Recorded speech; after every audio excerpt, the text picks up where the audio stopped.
Hello friends, તો સ્વાગત છે તમારું મારી ચેનલ દીપિકાસ કિચનમાં. અને આજની રેસીપી છે આપણી સેવ ટમેટાનું શાક. પરંતુ આપણે ઝીણી સેવ આવે એ નહીં, પરંતુ છે આજે આપણે રતલામી સેવનું તીખું શાક. તો ચાલો એના માટે રેસીપી સ્ટાર્ટ કરી લઈએ. તો એક ખાંડણીની અંદર મેં અહીંયા આદું, લસણ અને ઝીણા સમારેલા 2 નંગ મરચાં લઈ લીધા છે.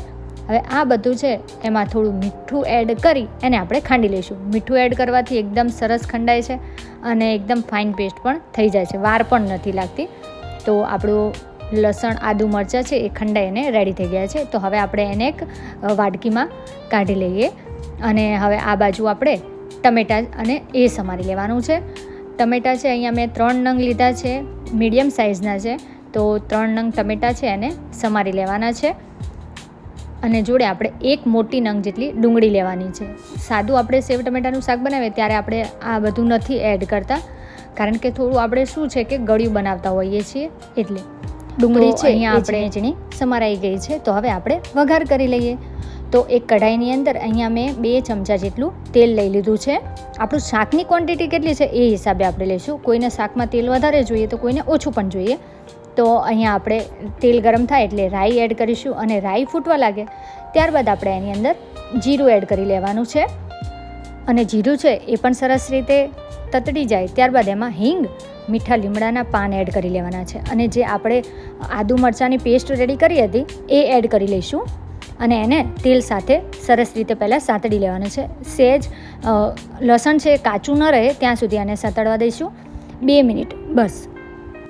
અને 2 મિનિટ થઈ જાય, લસણ દાજે નહીં, બળે નહીં, એનું ખાસ ધ્યાન રાખવું. હવે એની અંદર આપણે જે 1 ડુંગળી સમારી હતી ઝીણી ઝીણી એ એડ કરી અને એને પણ આપણે તેલ સાથે અને બધા જ આદુ, મરચાં, લસણ સાથે સરસ રીતે મિક્સ કરી લઈશું. હા, આ શાક છે એ ગળ્યું નથી બનતું, પરંતુ એકદમ ચટપટું ખાવાવાળા છે ને અને તીખું ખાવાવાળા મારા જેવા એને ખૂબ જ મજા આવશે. હવે આપણે ડુંગળી પણ સરસ રીતે સતળાઈ ગઈ છે. ત્યારબાદ આપણે એમાં જે ટમેટાં સમાર્યા હતા એ એડ કરી અને એને પણ તેલ સાથે અને ડુંગળી સાથે મિક્સ કરી લઈશું. હવે એમાં આપણે બધા મસાલા કરી લઈશું. મસાલા આપણે ઘરના જે રેગ્યુલર યુઝ કરીએ છીએ એ જ છે, જેમાં મરચું પાવડર, પછી આપણે ધાણા જીરું પાવડર એડ કરી લઈશું. અને ત્યારબાદ હળદર અને મીઠું એડ કરી લઈશું. આમાં આપણે ગળ્યાશ નાખવાની નથી, કારણ કે રતલામી સેવનું સહેજ આમ તીખું હોય છે. એટલે ખાસ ધ્યાન એ રાખવું કે જે આપણે રતલામી સેવ છે એ તીખી જ હોય છે, એના લીધે આપણે મરચાંનું પ્રમાણ ઓછું રાખવાનું છે, કારણ કે પછી વધારે તીખું થઈ જશે. તો હવે આ બધું સરસ રીતે મિક્સ થઈ ગયા છે મસાલા સાથે ટમેટાં અને ડુંગળી. તો એમાં આપણે પાણી એડ કરી ટમેટાં છે એ સોફ્ટ ન થાય ત્યાં સુધી આને આપણે ચડવા દઈશું. અને એક જરૂરી સૂચના કે જો તમે મારી ચેનલ પર ફર્સ્ટ ટાઈમ આવ્યા હોય, મારો વિડીયો પહેલી વાર જોતા હોય, તો પ્લીઝ મારી ચેનલને સબસ્ક્રાઈબ કરો અને નવા વિડીયોના નોટિફિકેશન માટે બેલ આઇકન જરૂરથી પ્રેસ કરો. હવે આપણે એને ઢાંકી દઈશું થોડી વાર માટે, જેથી ટમેટાં છે એકદમ ગળી જાય અને સોફ્ટ થઈ જાય.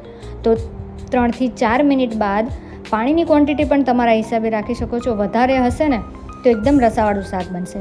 તો 3-4 મિનિટ બાદ આપણા ટમેટાં પણ સોફ્ટ થઈ ગયા છે. તો હવે આપણે એમાં રતલામી સેવ એડ કરી દઈશું. ટમેટાં તમે 2-3 નાખશો તો પણ ચાલશે, 1 નાખીને પણ તમે આનું શાક બનાવી જ શકો છો. પરંતુ અમારે ટમેટાં વધારે જોઈએ છે એટલે મેં ટમેટાં અને વધારે નાખ્યા છે અને સેવ પણ નાખી છે. હવે સેવ છે એ ઓટોમેટિકલી એને થતાં બહુ વાર નહીં લાગે, તો એને 2 જ મિનિટ માટે ઢાંકવાની છે. 2 મિનિટ ઢાંક્યા બાદ આપણું શાક છે એ એકદમ પરફેક્ટલી રેડી છે. તો હવે આપણે એને સર્વ કરી દઈએ.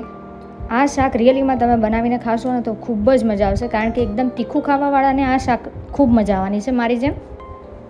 તો રેડી છે આપણું રતલામી સેવ અને ટમેટાનું શાક. અમે ખાઈને એન્જોય કરીએ છીએ, તમે પણ બનાવો અને બાદમાં કમેન્ટ કરીને જણાવો કે તમને કેવું લાગ્યું આ રતલામી સેવ ટમેટાનું શાક.